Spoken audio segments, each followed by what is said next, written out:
Hello guys, మీ అందరి సంక్రాంతి పండుగ ఎలా స్టార్ట్ అయిందో ఏమో తెలియదు కానీ నాకు మాత్రం మా అమ్మ తిట్లతో స్టార్ట్ అయింది. అసలు మ్యాటర్ ఏంటంటే భోగి రోజు పొద్దున్నే లేచి భోగి మంట వేయాలని చెప్పి మా అమ్మ అరగంట నుంచి నిద్ర లేపుతున్నా కానీ లేకలేదు. నేను లేకలేదని మా చిన్నిని లేపడం స్టార్ట్ చేసింది. అలా లేపడం ఆలస్యం లేదు, భోగి మంట వేయడానికి పరిగెత్తుకుంటూ రోడ్లోకి వెళ్ళిపోయింది. అదే స్కూల్ ఉంటే మాత్రం గంట నుంచి నిద్ర లేపుతున్నా కానీ లేకపోతే దొంగ మోకంది. నన్ను తిట్టడానికి ముందే నిద్ర లేచింది. ఇంకా మా అమ్మ చిన్నిని చూసి నేర్చుకొని పొద్దున్నే సుప్రభాతాలు మొదలెట్టేసింది. ఇంకా మా అమ్మ సుప్రభాతాలు తట్టుకోలేక మా అన్న వాళ్ళ ఇంటికి వెళ్ళాను. మా అన్న భోగి మంటలు వేసేదానికి మొద్దు లేదని చెప్పి మా బంటి వాళ్ళ ఇంట్లో నుంచి దొప్పుకొని వచ్చేసాడు మొద్దుని. మేము అందరం భోగి మంట వేసి అయిపోయిన తర్వాత వచ్చేస్తున్నాడు మా బంటి భోగి మంట.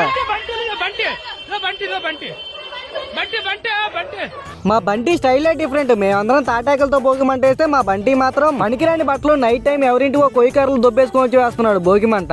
ఇంకా మా బంటి గురించి ఈ వీడియోకి ఇది చాలు, నెక్స్ట్ వీడియోలో చెప్తాను. ఎందుకంటే వీడియో తీస్తుండేసరికి పొట్ట లోపలికి వేగపట్టుకొని ఉన్నాడు. ఇంతకీ మీరు భోగి మంట సరదాగా గడుపుకున్నారా లేక మా అమ్మలా మీ అమ్మ వాళ్ళు కూడా తిట్టి నిద్ర లేపారా? కామెంట్ చేయండి. ఇంకా మీ అందరికి భోగి సంక్రాంతి కనుమ శుభాకాంక్షలు. ఇంకా వెళ్ళొస్తాను, బాయ్ బాయ్. మీరు కూడా వెళ్లే ముందు సబ్స్క్రైబ్ చేసి ఫాలో కొట్టి వెళ్ళండి.